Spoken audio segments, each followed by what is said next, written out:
What's up, Crockxen clan members, gaming fans, and others who have some on this video? I'm SoresanCrockxen here with a kind of review for 9 Parchments. I've been meaning to make this video for like the past month or so, because I made that other video a long time ago about how 9 Parchments had a lot of issues, and I was constantly having problems with the game, and all the bugs that kept happening, the game crashing, and a lot of things that happened with it. And I posted that video, and I posted it on Twitter, and I tagged the creators, and I actually got responses from them.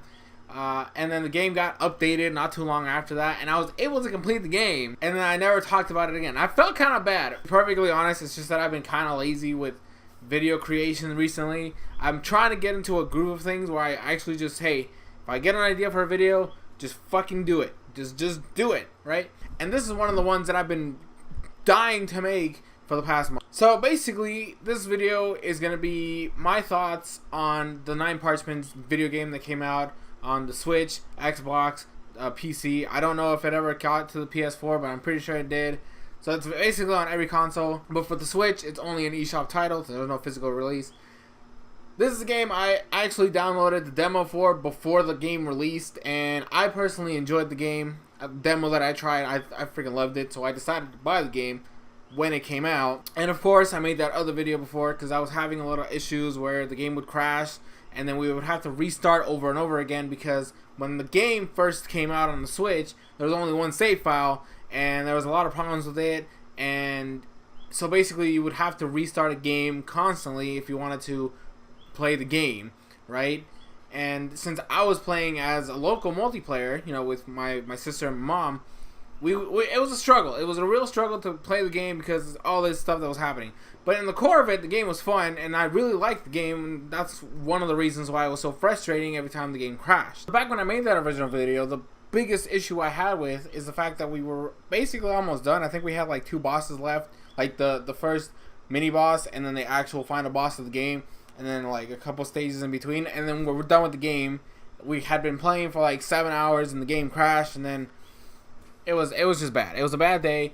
Literally one of the worst gaming experiences I've had, and one of the obviously the worst experience my family has had because they're not really gamers. So I made that video talking about my frustrations with the game and the things that have happened, but I was trying to be a little bit positive. I wanted to let the creators know that I did love their game. I did really enjoy their game. It's just that there was these problems that were keeping it from being an enjoyable experience. After the update that we received and after the direct conversation I had with some of the creators via Twitter, we were able to finish the game, and I wanted to give my thoughts on it. Sorry about rambling for so long. It's just that I wanted to give you guys a brief history between this game and I. Overall, I really like the game. I like the concept of the game. Very few chances that you get to play as a mage in this type of scenario. I love the arena field of some of these boss battles. I love most of them. There's only like one of them that it was kind of bad, and it was because it wasn't really a boss battle, and it's the second boss because it's just like an arena battle. I think I would have enjoyed it more if it had been one of 2, like maybe there's 2 versions of this, because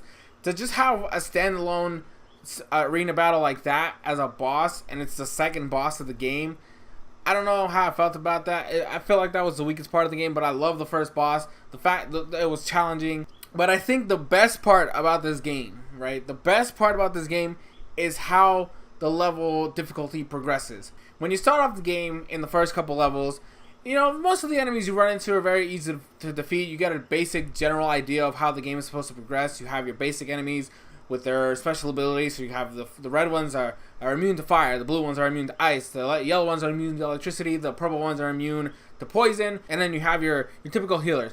You don't really see a lot of these varieties until later down the game, but in the first couple levels, where you get a feel of, oh, well, here's this enemy, he has this shield around him which protects him against this thing, so if you use a magic spell that counters that ability, so if it's a blue shield, if you attack with fire, the shield will break and you do a lot more damage. It's the same thing with the regular enemies. If they're a red enemy, if you hit them with blue, with the ice, then it'll do a lot more damage. It's a very tactical type of game. The more you progress through the game, though, you get to run into a lot more enemy types, a lot of enemies that just don't have any weaknesses. There's also these crazy enemies that are inside a barrier, and this barrier protects them from a specific type of element. So let's say you have a yellow monster, you know, they're immune to electricity, and they have a blue barrier around them, meaning now they're immune to both electricity and ice. Now you can only hit them with some fire and then like some death or poison. That's the type of scenario you run into. There's also these enemies that have actual just projectile, breakers. So like they have this shield around them that they're used to reflect your spell. So they mainly, you kind of have to hit them with your staff, or if you have what I used to like doing, which is the death spells, because those you can't really block.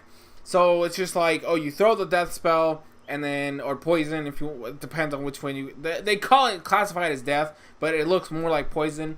So you throw it and then they take damage residually. So you're not really attacking them directly and there's nothing to reflect. When you get slowly higher into the map, right into the progress of the game, you run into enemies that have those old shields that I told you guys about, that giant barrier that protects them against a specific type of element.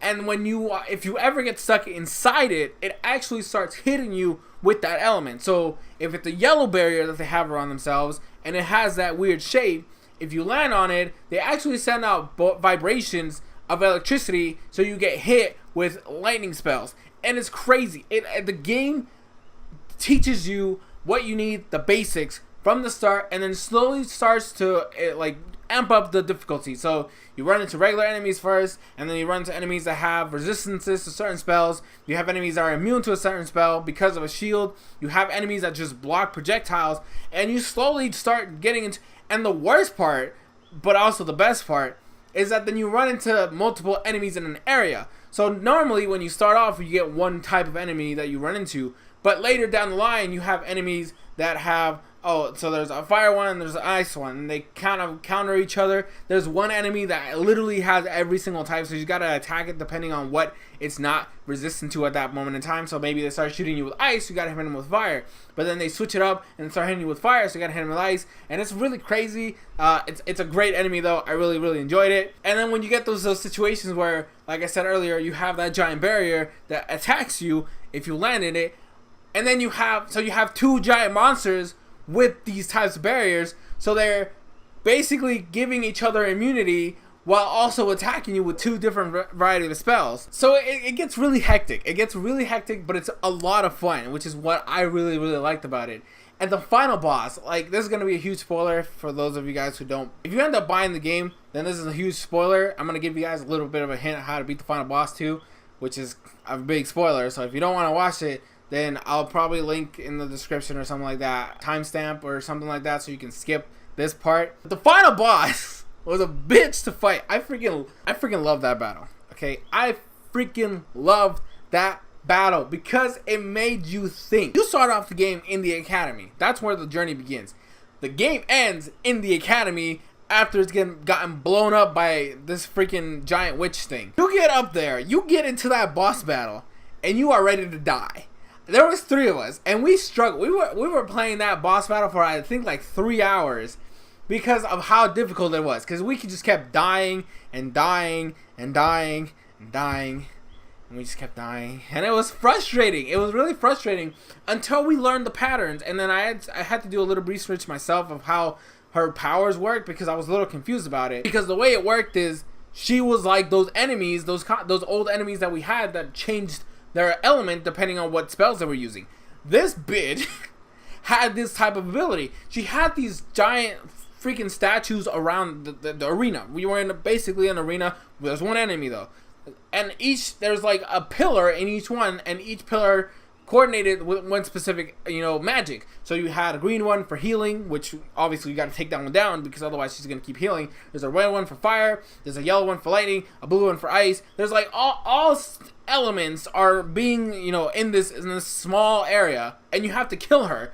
Well, you got to destroy the pillars, give her a weakness because she doesn't have any weaknesses. So you basically just stuck there destroying these pillars with their opposite spell, or beating them with the freaking staff to make it so you can hit her with that spell, because otherwise you're not going to be able to do any damage to her. So we were out there struggling, we kept dying, and we kept trying different things until I learned how these things functioned.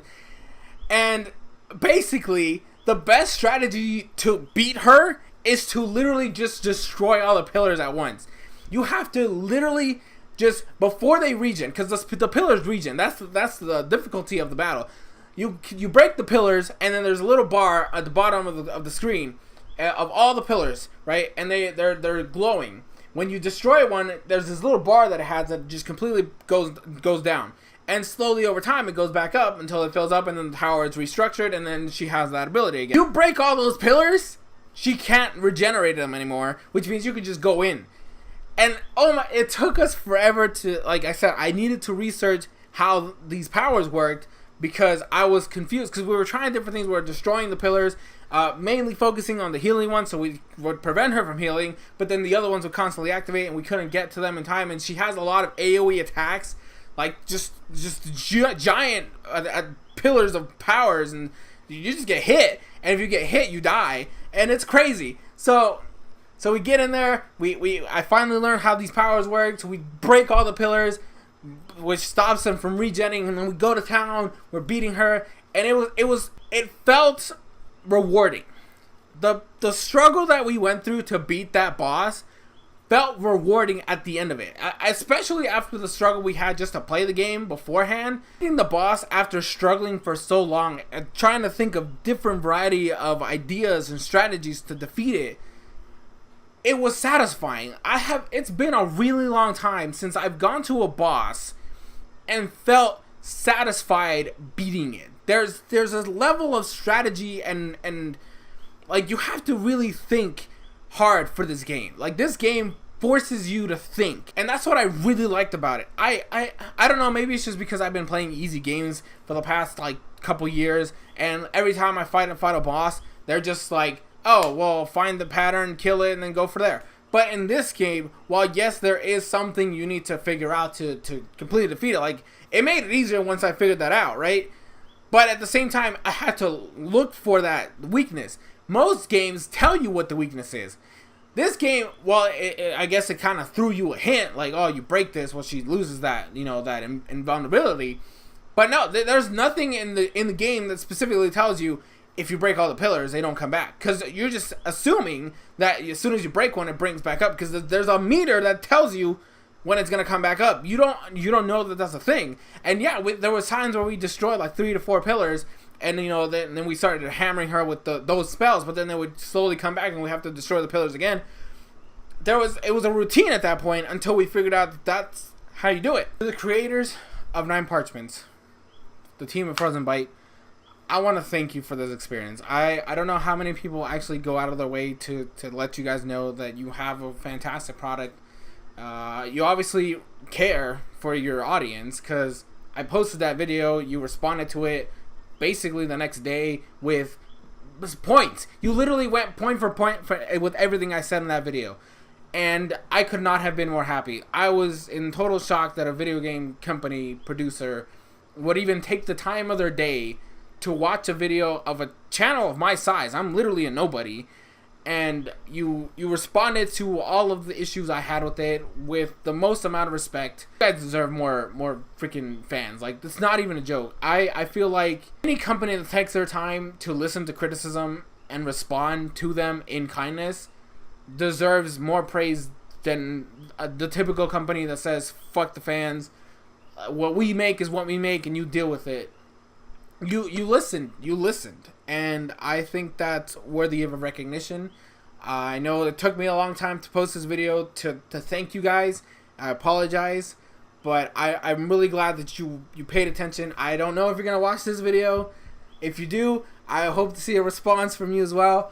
But you guys made a fantastic game here. I really loved it. It was such a fun time to make. The final boss was incredible. I will give you the most amount of props for that.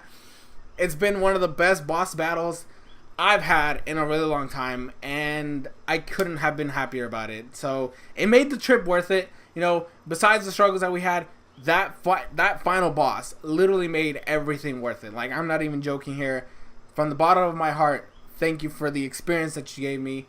I'm right now trying to unlock a couple characters. I'm missing like 2 of them, but you know, the regular forms, and then obviously I'll go for the alternate costumes later down the line. But I really enjoyed the game, and I'm really looking forward to like playing it for a long time to come. That's gonna be it for this video. I hope you guys enjoyed. Leave your thoughts and comments in the comment section below. If you have 9 Parchments, let me know what you think about it. Do you guys enjoyed it? Did you finish it? Did you have trouble like I did for certain parts, but then you finally slowly progress better? I'm hoping that when I move out and then I have like superior internet, I want to be playing that with those types of games online with you guys. I know I'm eventually planning on buying like what do they call it, those capture cards to be able to play with you guys online, maybe stream or do something like that. This is gonna be crazy. I know that game for one for sure. If there's anybody else out there that really wants to play the game with me, I'm down for it. But obviously not right now because my internet is not the most stable. But in the future, definitely a thing I want to do with the fans. So hope you guys enjoyed the video. I've been SoresanCrockxen, and I will see you guys in future videos.